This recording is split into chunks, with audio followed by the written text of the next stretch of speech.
देखो समस्या तो है, अगर फॉर्म में कुछ गलतियां कर दी हैं तो समस्या तो है। तो उससे पहले ही अगर अभी तक किसी ने फॉर्म फिलअप नहीं करा है, पहले तो जाकर फॉर्म फिलअप कर लो। किस चीज़ का इंतजार कर रहे हो भैया, क्यों बैठे हो खाली, जाकर भर लो फॉर्म, है ना। तो कुछ गलतियां हैं जो कि हमको यहाँ पर स्किप करनी है। अगर आपने फॉर्म फिल भी कर दिया है तो थोड़ा सा देख लेना, क्योंकि इस बार आरआरबी के पेपर के अंदर बच्चों ने सिग्नेचर में प्रॉब्लम कर दी थी, क्योंकि उसके अंदर आपको रनिंग सिग्नेचर चाहिए थे, मतलब वो उसका एस्पेक्ट था आरआरबी का, बच्चों ने नहीं करे थे तो पेपर नहीं देने दिया गया था। तो आप भी फॉर्म भरते हुए गलतियां मत करना। इसकी विंडो बाद में भी खुलती है, तो आप जाकर उसको करेक्ट भी कर सकते हो। अगर आपने ये गलतियां करी हैं तो आप उसको सुधार भी सकते हो, बट अगर किसी ने फॉर्म नहीं भरा है तो आप इन गलतियों को सुधार भी सकते हो। सो मेरा नाम है शुभम और आप जुड़ चुके हो फार्मा24/7 पर, जहां पर यूपी ट्रिपल एससी फार्मासिस्ट की तैयारी जोर शोर से चल रही है। लाइव सेक्शन में जाकर पहली क्लास चेकआउट कर सकते हो, जिसका नाम है पैकेजिंग मटेरियल। फार्मास्यूटिक्स की डे 1 की क्लास मैंने कंप्लीट करा दी है, जाकर चेकआउट कर लेना, कल दूसरी क्लास है, ठीक है। चलो, so again UP triple SC pharmacist 2026 का जो फॉर्म था उसमें भैया 14 ऐसी गलतियां हैं, यानी कि 14 गलतियां ऐसी हैं जो बिल्कुल नहीं करनी है। आइए उसके ऊपर थोड़ा सा डिस्कशन करते हैं, चाहे वो पर्सनल डिटेल्स हो, चाहे वो क्वालिफिकेशन हो, चाहे वो फोटो एंड सिग्नेचर्स की बात हो। तो आज हम क्या देखेंगे, आज हम देखेंगे पर्सनल डिटेल्स, फिर फोटो सिग्नेचर्स देखेंगे, category reservation, education qualification, fees payment and final checklist मैं एकदम तैयार कर आप लोगों को दूंगा। तो सेक्शन पहला है पर्सनल डिटेल। पर्सनल डिटेल की गलतियां आपको बिल्कुल नहीं करनी है। कौन कौन सी, पहली बताता हूं। नेम में स्पेलिंग की दिक्कत, हमेशा आपको 10वीं का सर्टिफिकेट के अनुसार ही इसको भरना होता है। मान लो राम कुमार शर्मा नाम है ना, सर्टिफिकेट में राम कुमार श्रममा लिखा हुआ है तो यही भरोगे श्रममा। अपने तरीके से उसको गलत शर्मा मत लिख देना। जो 10वीं की मार्कशीट में शर्ममा लिखा हुआ है चाहे शर्ममा लिख दो, ठीक है। चाहे कुछ में लिखा है भैया वही लिखा जाएगा। सर्टिफिकेट देखकर एग्जैक्ट कॉपी करना है, ये नहीं कि मैं बाद में बदलवा दूंगा और ये कर दूंगा, पहली दिक्कत। दूसरी गलती, डेट ऑफ बर्थ भरना। इसके लिए भी आपको हाई स्कूल की मार्कशीट ही देखनी है। अगर उसमें 1 मार्च 1998 लिखा हुआ है और मार्कशीट में लिखा हुआ है उल्टा 3/1/1998, अपने आप से बदलना नहीं है। अब आप 3/1/98 ही लिखोगे। 10वीं की मार्कशीट को फॉलो करना है। तीसरा, माता पिता का नाम सर्टिफिकेट में जैसा लिखा है बिल्कुल वैसा ही भरना है, कोई शॉर्टकट नहीं लिखना है। अगर लिखा हुआ है ना रामेश KR शर्मा, यानी कि कुमार की जगह KR लिखा है, तो कुमार शानू मत बन जाना कि पूरा कुमार लिख दो। हाँ, जैसा लिखा है वैसा ही लिखना है, जैसा लिखा है वैसा ही लिखना है। चाहे KR लिखा है KR लिखोगे, कुमार लिखा है तो कुमार ही लिखोगे, ठीक है, वरना डॉक्यूमेंट वेरिफिकेशन में बड़ी समस्या आ जाती है। दूसरी बात है कैटेगरी रिजर्वेशन की गलतियां। पहली चीज यहां पर बता देता हूं, कैटेगरी और रिजर्वेशन का जो सर्टिफिकेट है वो 2025-26 वाला लगेगा। फॉर्म कब भर रहे हो, मार्च 26 में। फॉर्म रिजर्वेशन के लिए सर्टिफिकेट कब बनवाया होगा, 25-26 वाला, यानी कि जो अभी चल रहा है 17, तो 25-26 वाला ही लगेगा, उससे पुराने वाला नहीं लगेगा, ठीक है। पहली बात।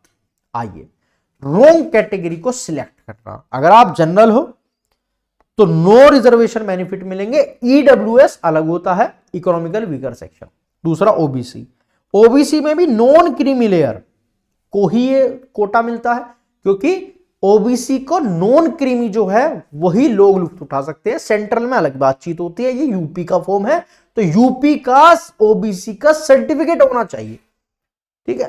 तीसरा, एससी और एसटी, इसमें भी आपका यूपी का सर्टिफिकेशन होना जरूरी है।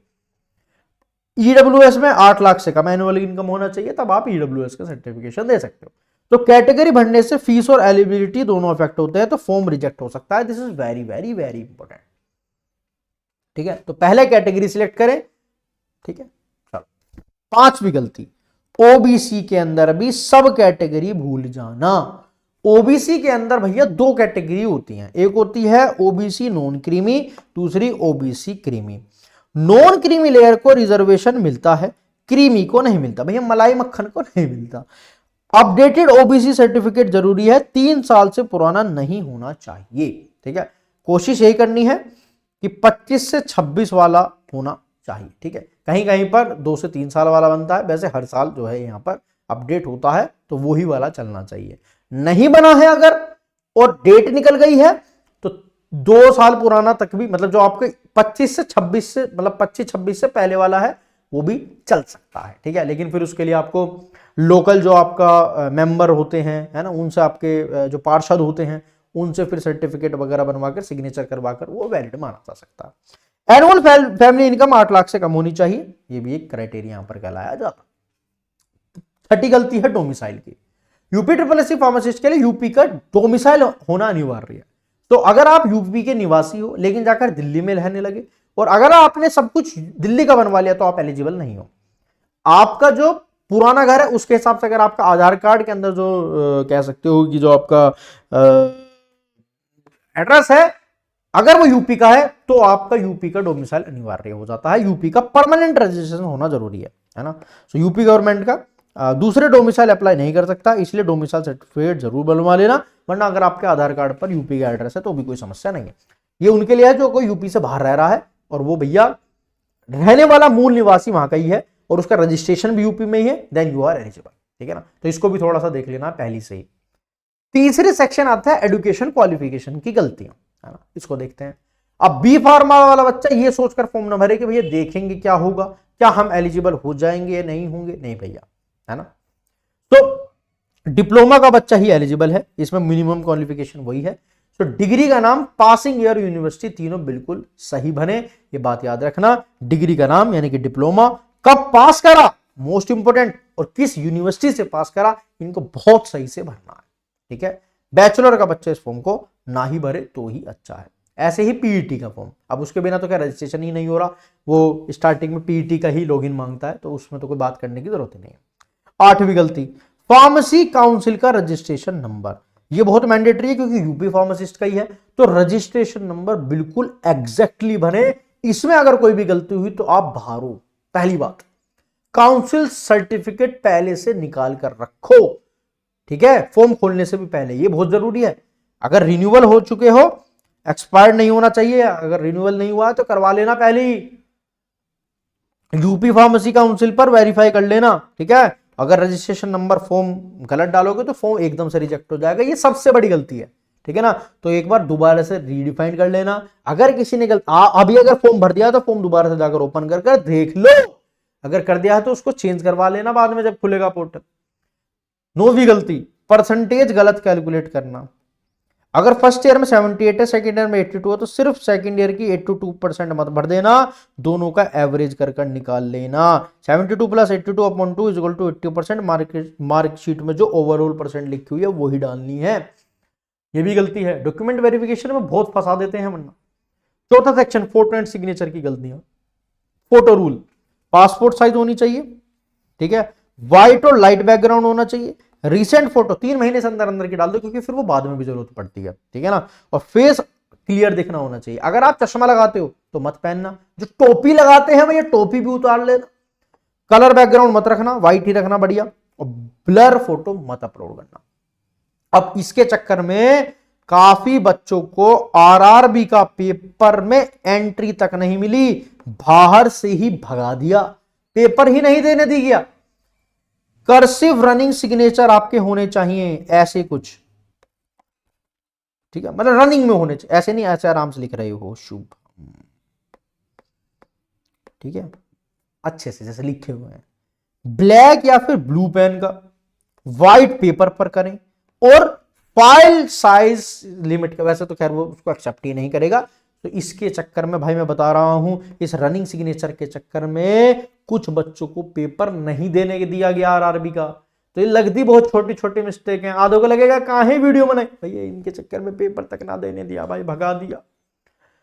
5वां है फी पेमेंट की गलतियां। ये क्या होती हैं, अब भैया पेमेंट के बाद कंफर्मेशन नहीं लेना, भैया ट्रांजैक्शन आईडी सेव कर लेना, इसका स्क्रीनशॉट लेना, सबसे बड़ी बात है स्क्रीनशॉट ले लो। अगर पेमेंट फेल हो गई है तो तुरंत 24 घंटे का वेट करो, दोबारा ट्राई करो, वो पैसा रिफंड हो जाता है, ठीक है। और सबसे बड़ी गलती, लास्ट डेट पर फॉर्म भरना। सर्वर में दिक्कत आ जाती है तो क्यों बैठे हो, खाली जाकर फॉर्म भर लो भाई, अगर अभी तक फॉर्म नहीं भरा गया है। अगेन जरूरी डॉक्यूमेंट जो फॉर्म भरने से पहले तैयार रख लेना, 10वीं 12वीं की मार्कशीट, डिप्लोमा की मार्कशीट, बी फार्मा का बच्चा एलिजिबल ही नहीं है, यूपी के डोमिसाइल, यूपी का यूपी फार्मेसी का आपका certification, caste certificate, UP domicile certificate, passport size photo, signature on white paper और ईडब्ल्यूएस का सर्टिफिकेट अगर आप एप्लीकेबल हो तो। ठीक है, तो फाइनल सबमिशन चेकलिस्ट जरूर चेक कर लेना एक बार। ठीक है, वही वाली बात है, जरूर चेकआउट कर लेना, बहुत अच्छे से इसको फॉर्म को भरना। So all the very best. Video को लाइक जरूर करना, फ्रेंड्स को शेयर जरूर करना, अगर किसी ने फॉर्म भर दिया वो भी एक बार चेक कर ले भाई, है ना। और सब्सक्राइब जरूर कर लेना क्योंकि क्लासेस स्टार्ट हो चुके हैं। लाइव सेक्शन पर पहली क्लास में ले चुका हूं, जाकर चेकआउट कर लो। कल दूसरी क्लास करेंगे, बेहतरीन तरीके से तैयारी करेंगे यूपी ट्रिपल एससी फार्मासिस्ट की। और जिसने फॉर्म भर दिया है कमेंट सेक्शन में लिख दो कि फॉर्म इज रेडी, है ना। फॉर्म लिख दो कि हमने भर दिया सर, हम हैं अगली तैयारी के लिए। तो जय हिंद, वंदे मातरम, जय Bharat, good night, bye bye बच्चों, बाय।